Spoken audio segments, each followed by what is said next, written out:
my first publication in a literary magazine was in '86. Before that I did actually have other work published in science fiction anthologies and also in a science fiction digest that was around for a while called Amiga. But I thought around '86 that I wanted to reach out to other people besides the dyed-in-the-wool science fiction fans. I mean, I've always retained my interest in anything a little bit speculative, anything a little bit different, and anything a little bit extrapolative. The hard part is actually placing that sort of story with literary magazines, because not many of them will welcome it. Most of the stories in this collection, or about half of them, were published in a journal at Charles Sturt University called 4W. A very gifted editor called David Gilby. I think the name David seems to be associated with people of insight. But he was very encouraging to me back in 1990, and I think he's taken the story of mine for his annual publication virtually every year. And there are other Australian journals as well that welcome anything a little bit different. I mean, David's own Redoubt, which he mentioned. There's one in James Cook University in Townsville called Link, which, depending on the editor that they have, they like something a little bit different as well.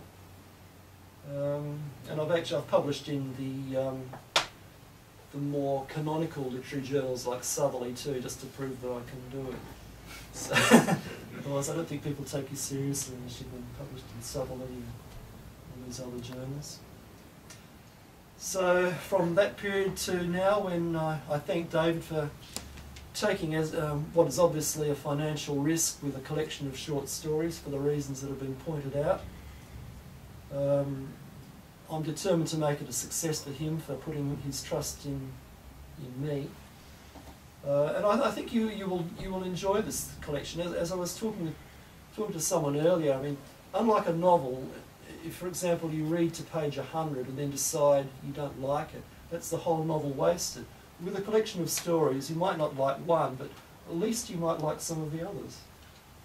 So that's my hard sell of this collection. I think you'll probably find some in here that you might relate to. They're very character-driven stories. And David used the word null to describe the relationships, which I think is a very good one. It sounds so much better than twisted. But I think if we're honest and we look at our relationships, they all have their little moment of nullness in them somewhere, and I hope that you can identify that when you read some of these stories. I've been having a terrible time trying to decide which ones I should read from. David suggested that perhaps a page from a couple. Is that a good idea, David? So I'll choose one called The Tulpa, which I actually only wrote last year. A tulpa is a Tibetan, what's known as a thought form. It's a construction of thought. On one level, it's like an evil spirit that someone simply wills into existence.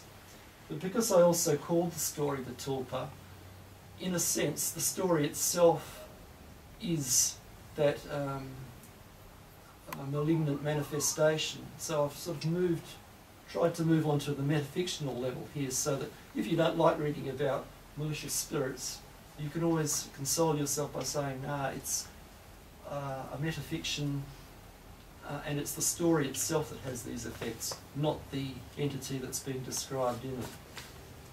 So I'll read the first page from that and see if it perhaps whets your interest, and then maybe if there's time I'll choose another one. I haven't read aloud from a story for a long time. I was conscious in primary school of being told to put expression in my voice. So if that talent has left me, I ask you please to be patient. So this story is called The Tulpa, from the first section. Why don't you just give this guy a hiding if he's causing you so much embarrassment? Roman stares at his glass of champagne as though doing so might somehow change its vintage. Then he taps the base of the glass smartly with one finger, giving rise to a volley of bubbles. Michael gestures testily. There's this thing called the law. If you go around giving people hidings, you tend to get locked up, or, what's possibly worse, subjected to counselling. But you don't really mean you believe in the possibility they're elementals. Not elementals, tulpas. They're from Tibetan philosophy and folklore. A Western translation is thought form. Similar, I suppose, but not exactly like memes. About 100 years ago, one Dr David Reiter claimed to have created a tulpa in the form of a monk, just by concentrating on physical and mental details.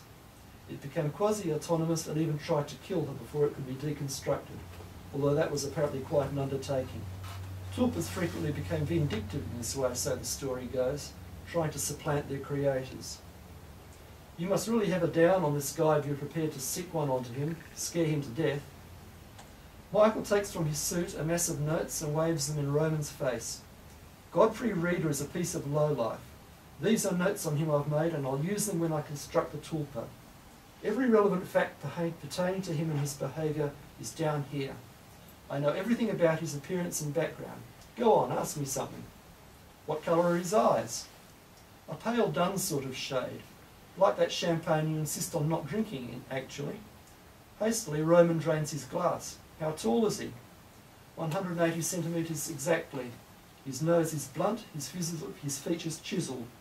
His weight is precisely 100 kilograms. He measures 60 centimetres around the waist and wears XL size t-shirts, which are always red and have the logo of some whisky company.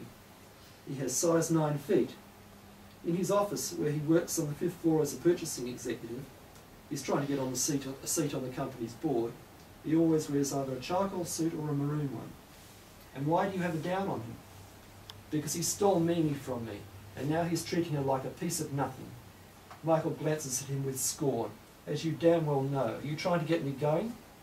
No, I wouldn't dream of it. Just let me know if the plot succeeds. It will succeed fantastically. Reader will be called to account. Fortunately, he has a death wish, so his behaviour won't have to be altered much. That's the first section of that story. I won't read the rest, so in the hope that it stirs some interest in how it finishes. Okay, the next story is one called Semi-Detached, which is a particularly gnarled relationship that it describes.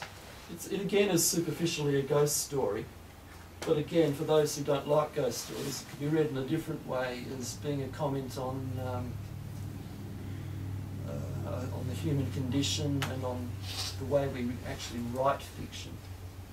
So Semi-Detached, the first section. As far as Eddie could see, the presence, if there was one, had left no definite trace.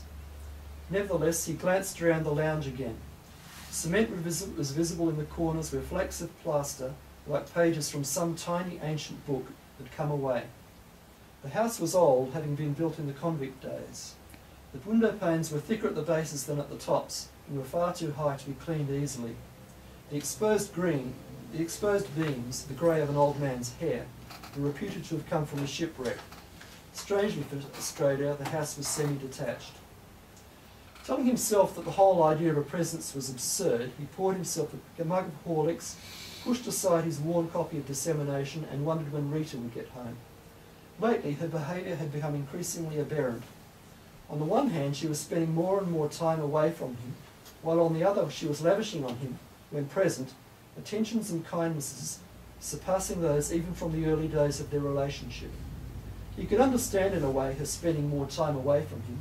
They didn't have much in common, and it was only fair that she should be able to go to amusement parks and bars with her new friends, while he stayed at home and read idealist philosophy. But it was hard to avoid the conclusion that eventually she would be seeking to give him the moon, but have no time in which to do it. Thank you, David, for your introduction. Thank you, Nick, for all those many kind words. And thank you all for coming to my launch. I really appreciate it.